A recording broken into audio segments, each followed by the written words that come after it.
অনির্বাণের করা গুন্ডামোর কারণে কারো কাছে আর মুখ দেখানোর লাইক রইল না রাই। হ্যাঁ বন্ধুরা, ভিডিওতে লাইক দিয়ে দেখতে থাকুন। পুলিশ এসে যখন অনির্বাণকে ধরিয়ে নিয়ে যায়, ঠিক সেই সময় অনির্বাণ রাইকে শাসিয়ে বলতে থাকে যে রাই, আজকে তুমি যেটা করলে তার পরিণাম কিন্তু মোটেও ভালো হবে না। তখন রাই বলতে থাকে এর পরিণতি যে কতটা ভয়াবহ হতে পারে সেটা হয়তো তুমি এখনও পর্যন্ত কল্পনা করতে পারছো না।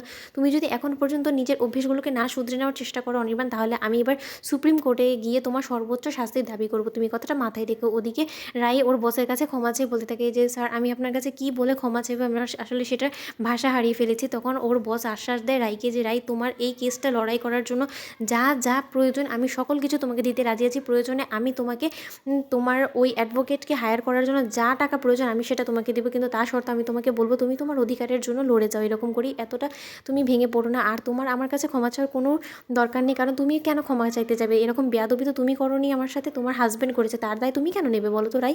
ওদিকে রাই ছুটতে ছুটতে যখন পুলিশ স্টেশনে যায়, ঠিক সেই সময় অনির্বাণকে পুলিশে ধরে নিয়ে গেছে। সেই খবরটা অনির্বাণের মার কান অবধি পৌঁছানো মাত্রই অনির্বাণের বাবাকে নিয়ে অনির্বাণের মা হাজির হয় পুলিশ স্টেশনে এসে। তখন পুলিশ অফিসারকে হুমকি ধামকি দিতে থাকে আর বলতে থাকে যে অফিসার, আপনি জানেন আপনি কাকে অ্যারেস্ট করে এনেছেন? আপনি তার বিন্দু মাত্র পরিচয় সম্পর্কে অবগত আছেন? তখন কথা বলা মাত্র অফিসার বলতে থাকে যে দেখুন, আমাদের কাছে যখন ওনার বিরুদ্ধে অভিযোগ এসেছে তখন তো আমাদের কোনো কিছু জেনে লাভ নেই যে উনি কে বা ওনার কী বা পরিচয় আছে। আর প্রভাবশীল হোক বা যেই হোক না কেন, অন্যায় তো অন্যায়, তাই না? অপরাধী তো আমাদের কাছে ভেদাভেদ করে আমরা আনি না। তখন কথা বলা মাত্র অনির্বাণের মা বলতে থাকে একদম আমার ছেলেকে অপরাধী বলার দুঃসাহস দেখাবেন না। আমার ছেলে কী এমন করে ফেলেছে বলুন তো?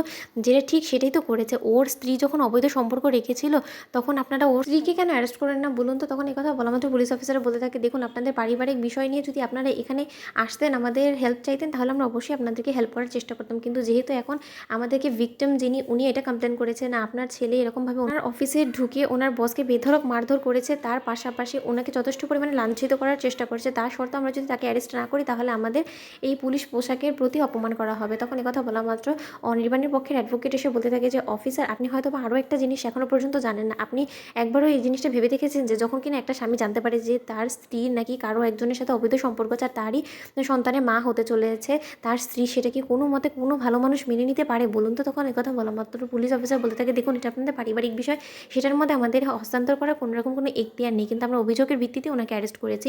তাই আপনাদের যদি তাকে ছাড়িয়ে নিয়ে যাওয়ারই হয় তাহলে আপনাদেরকে ওনার জামিনের ব্যবস্থা করতে হবে। তখন অ্যাডভোকেট বলতে থাকে শুধু ব্যবস্থা করতে হবে না, অ্যাডভোকেট বলতে থাকে যে আমি ব্যবস্থা করেই এনেছি, কারণ আর যাই হোক না কেন আমি আমার ক্লায়েন্টকে মোটেও এক রাতের জন্য হলেও এই জেলখানায় অন্তত রাত যাপন করতে দেবো না। তখন কথা বলা মাত্র পুলিশ অফিসার বলতে থাকে যে ঠিক আছে, আপনারা প্রভাব কাটিয়ে এখন অন্তত ওনাকে ছাড়িয়ে নিয়ে যেতে পারেন, কিন্তু ওনার বিরুদ্ধে কিন্তু আরও আগেও একটা অভিযোগ এসেছিলো, সেটা হয়তো বা ওনার স্ত্রী নিজে থেকে তুলে নিয়েছিল বিধে আমরা হস্তান্তর করিনি, কিন্তু এখন যখন আমরা সুযোগ পেয়েছি এবার কিন্তু আমরাও লেগে পড়েছে ওনার পেছনে পড়ে যাবো। দেখে নেবেন। তোমাদের ভিডিওটি ভালো লাগতে লাইক শেয়ার করে সাবস্ক্রাইব করতে ভুলো না।